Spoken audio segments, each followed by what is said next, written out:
Welcome. You're watching to Vodafone Firestarters. We're here at TEDx Amsterdam. We're a traveling live show. We go to music festivals, art fairs, and now we're at a technology conference. And we're going to discuss a mobile lifestyle and innovation with two great guests and my co-host, Tim de Gier, who's a really smart guy. He's a journalist, and he will ask every question possible, questions I wouldn't dare to ask. So I'm really glad you're here. And my two guests are Marjolein Kamphuis. He is the founder of Foodsie, Yep. A startup all about food, and we'll watch a video later. And you're also the editor and founder of DutchCowgirls.nl, which is a huge tech blog aimed at women, which is quite special actually, because most of the time it's just a bunch of male geeks, right? Yeah, typically. And you're also the online media woman of the year 2009. Yeah, it's been a while. Yeah, but it still sounds great. Oh, thank For you. all the women who were online that year, you were the greatest. So, Yeah, and they didn't organize it this year, so I guess that's good. so it I lasts keep for being- eternity. Yeah, Great. exactly.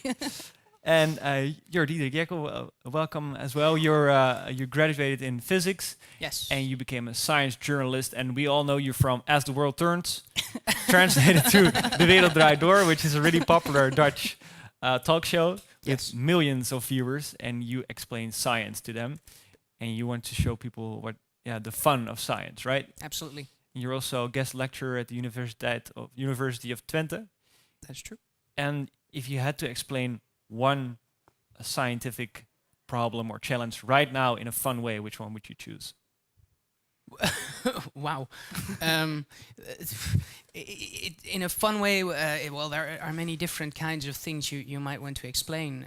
If the TEDx is all about changing the world and making the world a better place, and there are a lot of technological innovations that are about to happen, which will increase our lifespan and how much fun we have in life, and that's on a digital way. And for instance, as Marjolein is very much into, but also a bit more about nanotechnology. For instance, nanotechnology will be the next revolution in the same style as steam engines and computers did. And now in the 21st century, we will have nanotechnology, which will influence pretty much every aspect of your life the following decade. So at a place like this, I would probably try to think of some nanotechnological thing which is awesome and try to explain how much fun it is, or try to explain what nanotechnology in general is. Right. And can you give us one example of nanotechnology? You can think about it if you want, and we come back to it later. That would be good as well. But again, computers, for instance, are just one lump of nanotechnology. And now on every processor, there are about a few billion of those things. Right. Well, if they were will still make a this huge big, iPhone. then the processor would be the size of the moon. So that's clearly very impractical if you have a small office, for instance. So you need to make them smaller and smaller and smaller, so you can have more calculating units inside your computer, so your Angry Bird things will fly more smoothly through the air and the pigs get killed more easily and stuff like that. So Right. you need more calculations for nicer computers. And that's where nanotechnology came from, and maybe explain something about that. Well, I would say. the processor the size of the moon, that will stick, that idea. Yeah. So thanks for that. And you're all about live logging. Yeah. And we're going to watch a video about one aspect of live logging, food. True. All right? Some days you eat a lot. Some days a little. Whoever you are, or however you eat, it's hard to eat well without being on a diet all the time. That's where Foodsie comes in. Foodsie lets you keep track of what you eat and helps you to earn awards and recognition along the way. It's easy.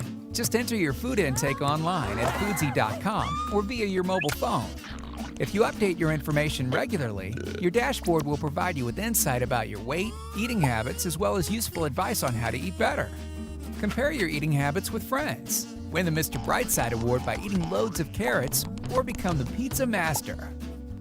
Even enjoying a meal outside on a sunny day can earn you the highly coveted barbecue badge. Foodsie, eating well has never been easier. Hey, can you rub my back for a second? How does it work? Do you make a picture It works of the this? same. No, it works the Oh. same way as Foursquare. So you you just write open down. the app, you type in 3 letters of Apple, for example, and Apple pop up, and it will automatically put your favorite products on top. So if you eat lots of apples, it will be on top if you Okay. type Apple. And then you just check it in, same way you do with Foursquare. And what did you find out? What did you find out in your own pattern? Oh, in my own pattern? Well, for instance, it shows you a top 5 of the food categories you eat most, and vegetables and fruit was never in there. Oh. That was quite worrisome. Beverages is always on top. That goes for a lot of people. It makes sense. But a couple of weeks ago, I had vegetables in my top 5 for the first time, and I was really happy. Congratulations. Yeah, thank Wow. you. And is there also an option to track how many beers you drink? Because yeah, that would yeah, be great yeah. for us, I guess. Yeah, it does. It will also, every product page will show you how many you've already had today. Okay. So Wow. if you're drinking beers and you're checking the menu, you can see I've already had 12 beers today. Maybe I should stop. There are You can some also, supermarkets right now that allow you to scan your products yourself. I will not mention the name but I think it's really much fun. I'm sort of a small child in that way, so I like to laser tag my stuff. But is that already hooked up to your system? no, we thought about integrating that, but that software is still quite slow. So we actually found that it was harder to scan a bottle of Spa and then connect it to a database, search what data is in there, and then it's faster to just type in 3 letters. What is slow? The scanning. Yeah. Okay. And Would you use also, this? there's not, like international, there's not a lot of data attached to barcodes. That's in the hand of the producer. So there's not a big database that has all the food information available. So Right. Would you use this service, Dirk? Yeah, I think so, because I'm very much interested in food because I'm a diabetic, and I mean, you can imagine that it would be helpful in knowing what you're doing, and if you could link it, I could imagine to have sort of a disease add-on, Yeah. or well, it sounds quite horrible, but you have to work on the marketing. But if you put an add-on there which relates to your own personal condition, that you can sort of relate to that. Well, your glucose, for instance, was high there, and maybe you Exactly, can do yeah. something with that. And that sounds it's wonderful. the first thing that dietists advise you to do is to keep track of what you eat. Yeah, know and what then you're doing. they try to find a pattern and see Right. how you can improve that. So that's what we tapped into. You could get a alert when you type in something that you're actually allergic to or something like that. Exactly. Okay. But you can also see Interesting. what your friends are eating, for example. So if I drink lots of Heineken, it will also show you which one of my friends have also drank Oh, wow. Heineken. So I But can... This is interesting. For example, if you're a wine lover and you want to know which one of your friends have drunk the same wine. But, Yeah. but to keep with Heineken, I can imagine that they would pay you guys a lot of money for this wonderful market Yeah. research. There's your business model. Well, we're not really looking into that. We try to. We're now really focusing on making the best infographic possible for each individual user. Yeah. Because you can imagine that we can benchmark it, like what are other people your age, your sex, what are they eating, and how does that compare to your lifestyle. So we're trying Okay. to personalize it. You can try to become the healthiest woman of Netherlands. Yeah. 2011. Well, that's not the main goal. It's more to get insights. Okay. Let's move on to the next round, the word on the streets. What's your news of the week, Dirk? Well, I was very busy this week. I just came from the studio from the National Science Quiz, actually. So, what did grab my attention was a beautiful footage from the BBC. I believe it was David Attenborough who filmed for the first time wonderful. It's called a brinacle. It's like an icicle. You know, the things that hang from your rooftop when it's very cold, and they grow in the sea. They grow downwards, and if you look up that, and I don't know if that's possible on the fly, but if you were to look up this it's called the icicle of death, I believe it was called.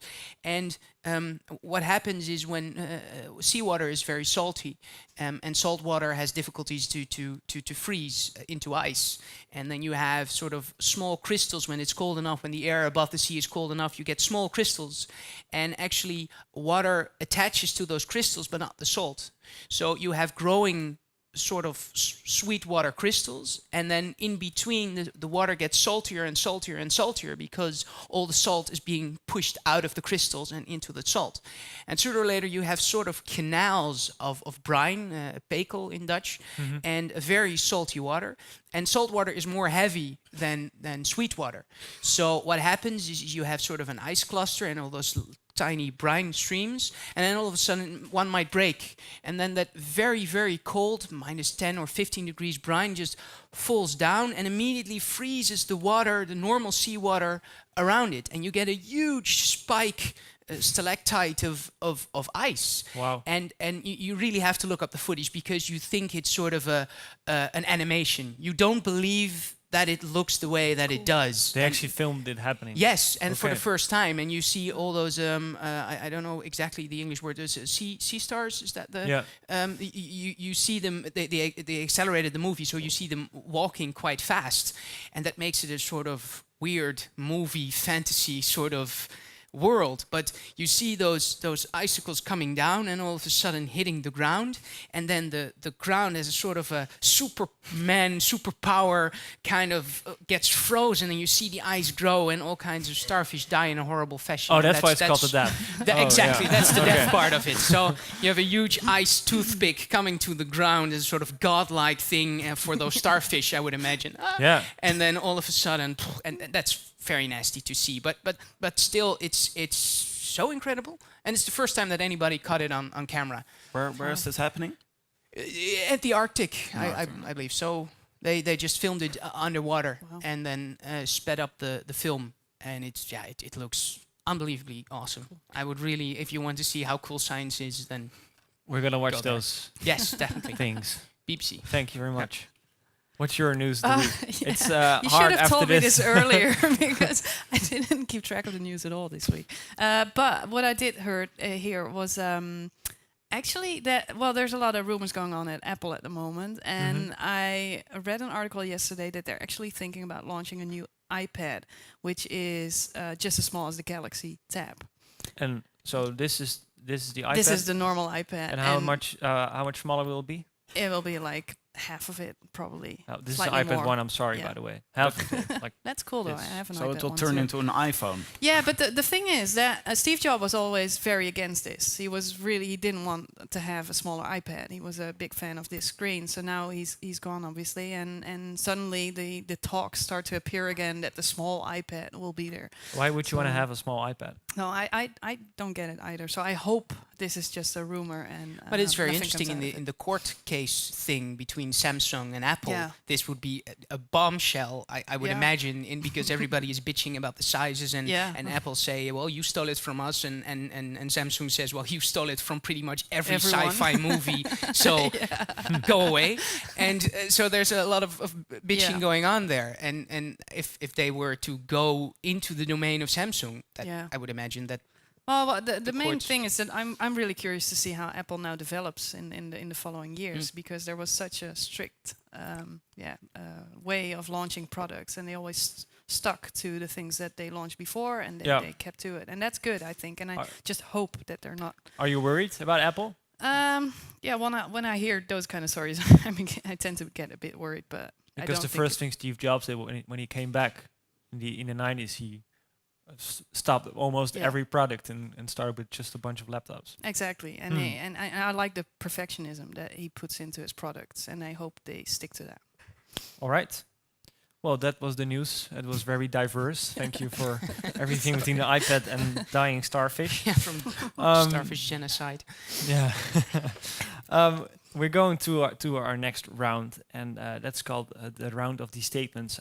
We have 3 statements prepared, and we want to hear a yes or a no. And after that, we'll elaborate on the statement, and you can, Nuance it. hopefully fight each other. Okay, the first one is social media experts are overrated. Ooh, that depends. Define social media Yes expert. or no? Oh man. Well, that depends. But who's it's not an option. Okay, then it's yes, because Yes. people who call themselves social media experts are obviously already. Okay, we'll get to that. They like Not very themselves too smart. much. Well, for the sake of interesting Too many discussion, wor- no. No. Oh, okay, wow. Oh, this is gonna be excellent. I'm Wow. wondering how I'll get out of this, but no. Why?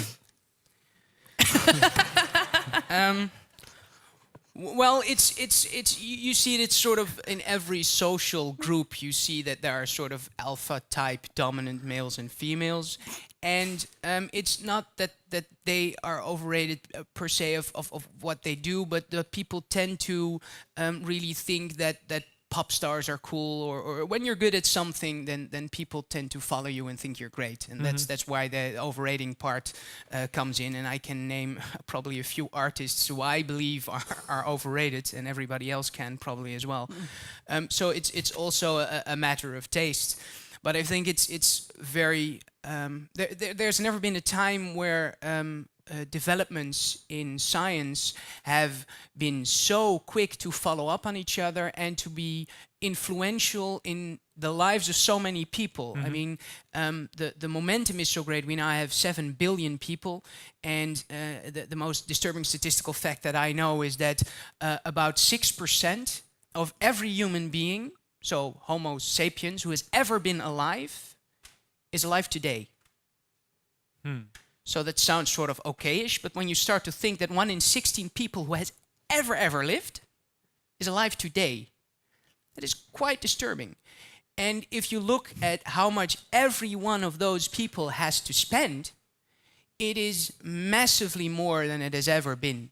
So when you develop something new, the impact on society is very big, because there's so many people who are going to use it, and that's why you see that social media working so well, and the computer and internet is doing so well. Why? Because everybody is contributing, and you have more people to contribute than ever before.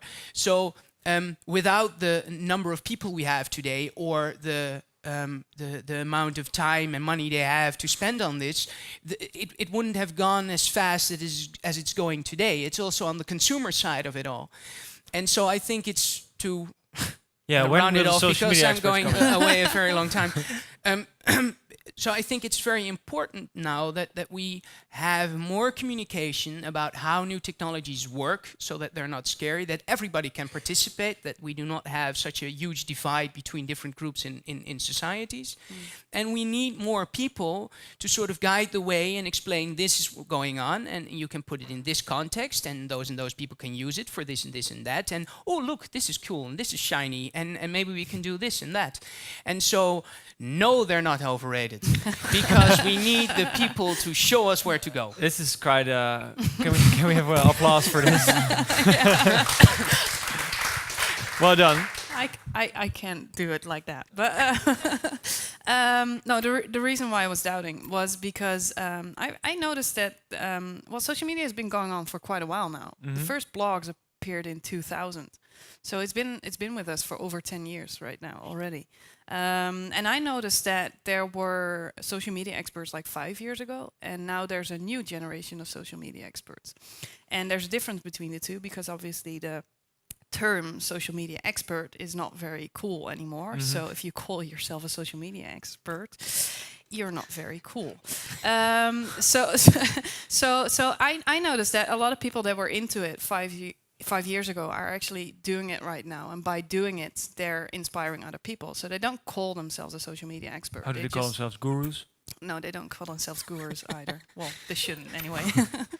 But by doing a lot of stuff, they pull people along with them, and I think that is a better way to change society. Is it just fashion then?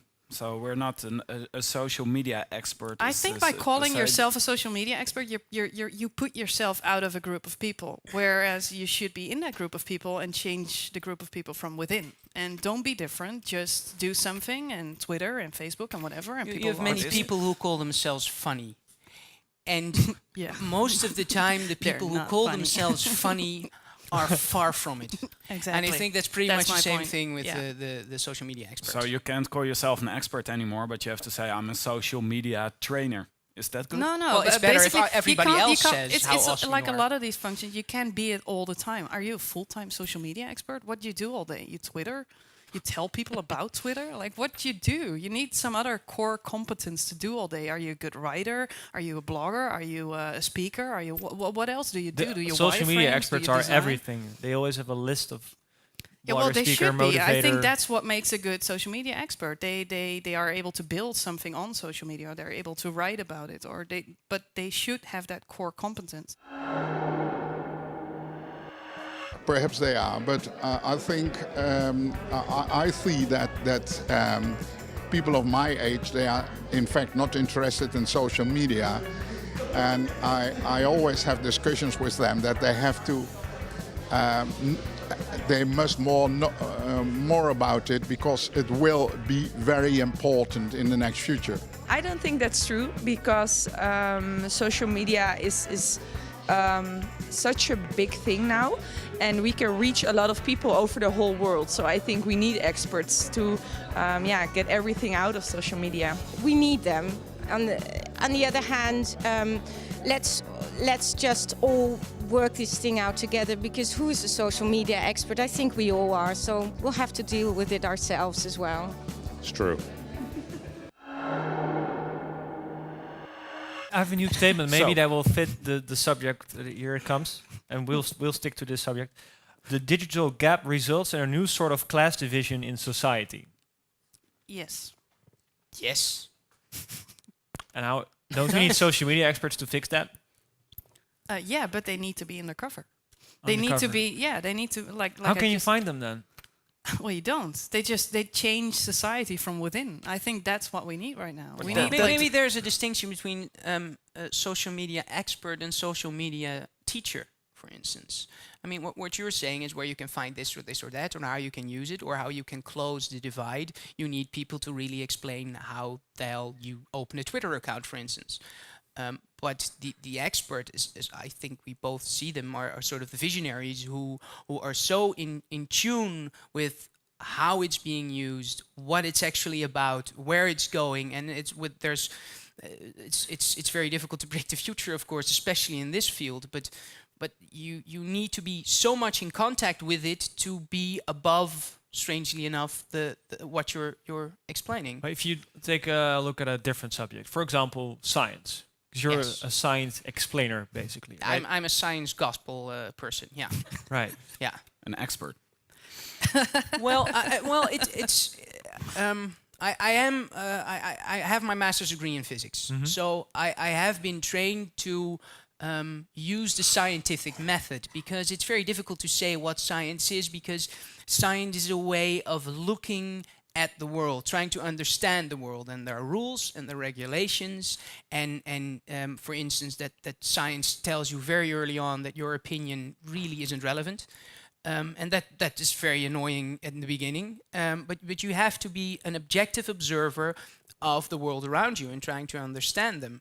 And that is something that I've been taught for many years. And now I'm trying to explain how much fun it is to look around you and trying to understand things. And that makes things less scary. That makes things more fun. When you look at, for instance, a rainbow, I think of inside the sun, that there were hydrogen atoms just flying with gazillion kilometers an hour and smashing into each other, creating light, and a photon that was crashing for 1 million years through the sun, and afterwards it came out and flew for 8 minutes through the absolute vacuum of space and then entered the atmosphere, went around all kinds of nitrogen atoms and oxygen atoms and crashed inside a water droplet, was refracted, reflected, refracted it again, came into my eyes, and there the cones and the how do you translate that quickly? The cones and the other ones. Sorry. Kegels, yes. In your eyes, they just generated electrical impulses, and somehow my conscience knows, oh, rainbow. You can go international, by the way. You Sorry? can do this internationally as well. I mean, this explaining thing. Well, I would love to. Yeah, sure. I mean, science is awesome. Science is fun. And it's fun to understand things, and it is fun to do your best and trying to figure out stuff. That is just fun. I mean, so many people love to solve a Sudoku, and that's pretty much just an algorithm. That's pretty much just science. And trying to explain that, I think it would make... I mean, I'm never bored. But I can is it also... entertained everywhere, and that's awesome. But it's now you call it entertainment, but it's maybe also necessary because we all agree on the digital gap, and Maybe we need more people who not just explain that it's fun, but also the need of technology and how you can Absolutely, keep up but with it it. starts at what topics were you good at school? Were that the ones that you hated, or were that the ones that you liked? And of course, there is some sort of what causes the other. There's a causal relationship. I mean, what you're good at, you often tend to like as well. But I think that when you are just interested in looking around you, you are a scientist. And then you can learn the rules of how to look objectively around the world. And it is, of course, very necessary for the knowledge economy, which is a huge problem for Holland in the next few years with the ridiculous amounts of money being sucked away from science. So we need that to explain to everybody in society how awesome science is and that we shouldn't be afraid of it, because it's just a way of looking at the world. Right. And you're using the fun aspect to capture people's attention. Well, I think it's fun, and I try to explain what I think is fun about the thing. All right. And if you disagree with it, then you just click away to another channel. I think the digital gap on itself may endanger certain societal groups to be excluded from certain information, and also to be excluded from being part of processes. Because it's different people using it. You know, some people haven't adapted at all, and a majority do it all the time. When the technology becomes more mature, I think technology will actually bring classes together. So I totally don't agree with that there will be a bigger divide. But in the beginning, when technology is still expensive, it might seem that way. You can connect a lot of people as well. So, it's a difficult one. We've got a last statement, and it's really short. We need more nerds, more geeks. Yes. Yes. Yeah, their statements, I would say yes as well. Well, we definitely in No. Holland, by the way. Like, we need more developers and designers and people that can hands-on do something with all the great stuff that we're coming up right now. There are big government programs trying to get people to do beta studies. Is that a good thing? The promotion of a beta study, or I are we think so, actually- but there should also be more education, like higher education, where you can become a web developer or an app developer or a designer. There's no university in Holland where you can study design. That's ridiculous. There are universities in America where I forgot the name of the place, but there they have about 5,000 people working with simulators for NASA and everywhere, and also for the big game developing companies, which 3 large ones are situated in there. And the university there just adapts every trimester to what sort of current projects are of those companies that are around there, as a tool for them to learn their trade, but or be technically brilliant in that, but also just really apply to what's actually going on there about 10 miles away. Mm-hmm. And that is awesome, and that is something that you need, because every book you pretty much write now about social media and stuff like that is already too old when it comes from the presses. Yeah.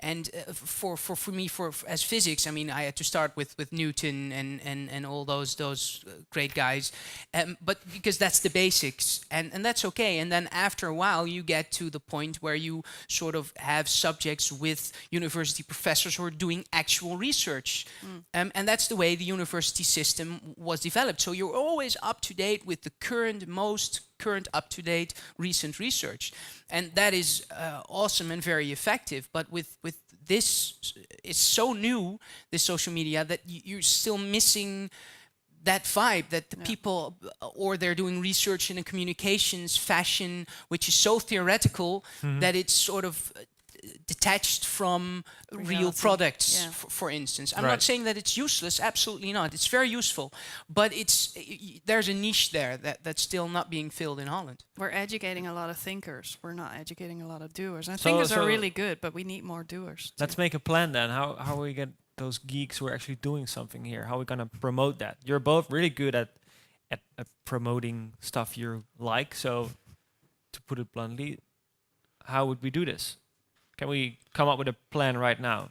Well, there are many different problems that you might want to address. When you look in Holland for the beta studies, there's so few women in beta studies, for instance, and that's really a societal problem. That has nothing to do with genetics. I mean, I've been to Russia, and their chemistry, for instance, is the women's study. True. Pure sang. That's 70% of the students there were women. Yeah, chemistry. The same things go for the Mediterranean countries. It's really here already, I think, in primary school, that some form of role is already pushed upon them. And I think that is some problem we have to address early on. In a later stage, you have to have teachers who inspire you. A teacher is not just somebody who brings across the knowledge.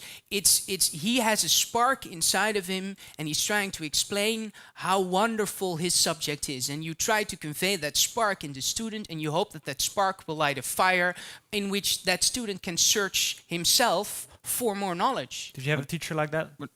I did, several. I had a Dutch teacher, for example, who told me I was very good at writing. And obviously with the whole Dutch cowgirls background, and I always kept this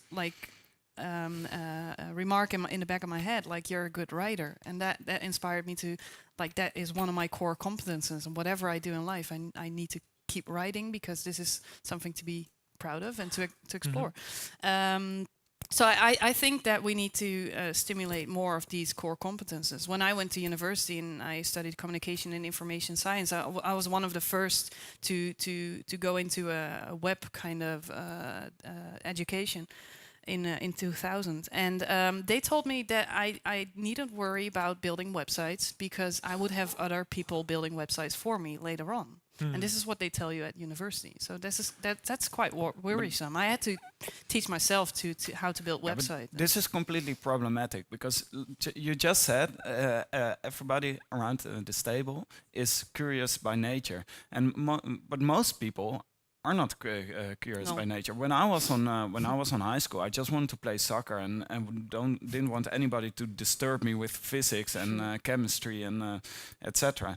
I mean, it's a lot of physics in soccer, by the way, but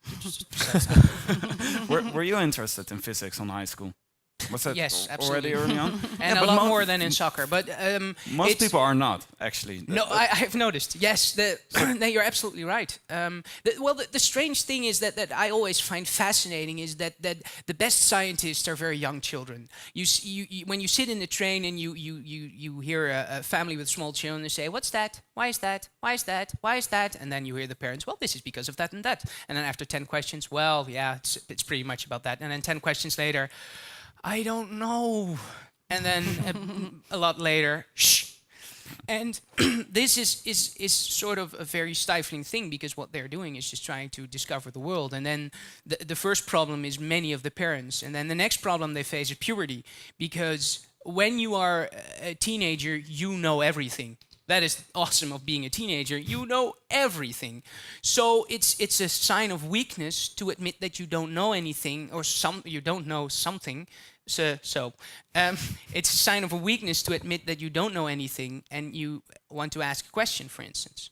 So those kinds of developments, you need to have teachers to say it's okay to ask questions, to look around you, and it will make the atmosphere in classrooms better, and it will make it more social, and you have smarter people, and it's just teachers. They need to inspire experimentation with a lot of things. What ruined science for me, physics. I was a potential physics student, but when I was on high school, I had to do this. I had to go to this museum and always trying all these little experiments, and everybody kept saying, "Oh, this is so interesting. Do this, do that." It's educational learning or educational. What is it? It's always they want you to do games and then learn at the same time. Those are boring games. You don't want to do that as a kid. And you were stimulated all the time to do little experiments in museum. I didn't want to go to a museum anymore, because I always had to do all these little things. I was a kid on high school, and science and physics became something boring. I didn't want to do that anymore. So if you think that kids are curious by nature, I think I also agree with that. Just let them be. Don't stimulate them all the time, because it gets boring for kids. You need to get the curiosity has to come from within, from themselves. You're right about it. I just read a book about gamification, which is also a big hype, and they explain that you have fun elements. So you have games can you and movies and shortly music. say with gamification? Oh, are you going to do that right now? Yeah, Okay, no. It's sorry. the thing is, the whole problem with edu games, where is that parents and teachers got involved, and games they belong on the fun side of things. They are with the movies and the music and food and all the fun things, and then you have school and work and financial troubles and all the non-fun things, and you should keep games on that side, and experimentation and all that stuff should be on that side. So I think that is where it went wrong in your case.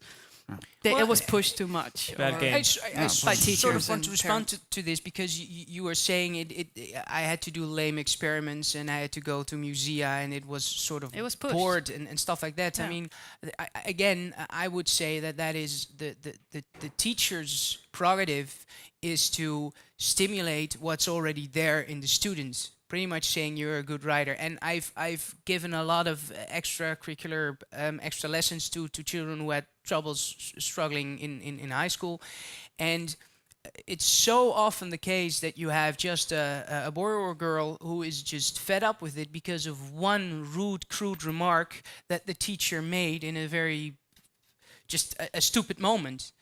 And they just get hang up and think, well, oh, you're right, I can't do this. And then they get in sort of a spiral. And then you have to explain in a bit more energetic way and talk to the students and with the students. And then you can hopefully light that fire again. The fun element in games is that you do it out of free will. Yeah. But then there's also a right to have non-educational fun. Oh, definitely. We need to focus on teachers and to show them how important their job is, and at the same time we should promote asking questions. Everybody should also always ask questions, and every parent should answer every question a child asks. Absolutely, because parents want their children to be the best, most successful people in the world, and they always think that their children are going to be the best, most successful people in the world. And so, if you want to achieve that, allow them to ask questions and try to find the answer, and admit that you don't know, but you will try to look it up for them or with them, and then explain it to them. And if we keep doing that, we have more nerds in a couple of years. And at least a lot more smart people.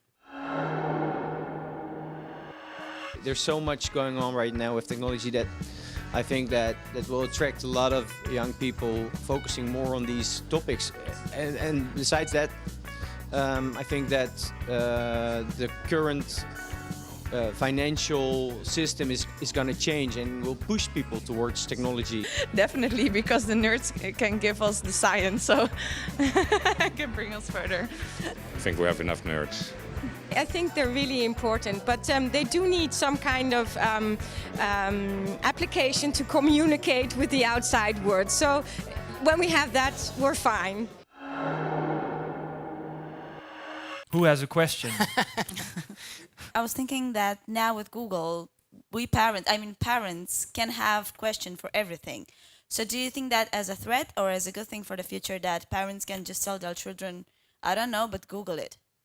Like when they ask a question, parents can just, I don't know, stop answering and just send the kid to the Google. It's sort of on how you guide those children. I think it's especially at that age, their command of English is not that good. So Google is not always your friend in that case.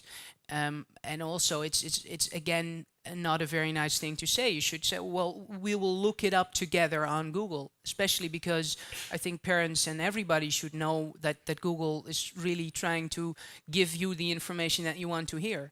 And so it will never be as objective as you might possibly want it. So it's very good to guide children. I mean, it's always a good idea to guide your children on the internet. I mean, every study shows that parents know nothing about what their children are doing. So I would never say go on Google. I would always say I will go with my child and look at Google and try to find the answers, which is fun. It's actually even worse because kids don't use Google to look up stuff. They use YouTube because it's visually oriented. It's a movie. They don't have to read. They just watch it. So Google is actually the main used search engine for young kids when they're making like reports and that sort of stuff for school. So that's even more worrisome. But I think what you're saying is true, that you should really educate all kids to work with all those resources.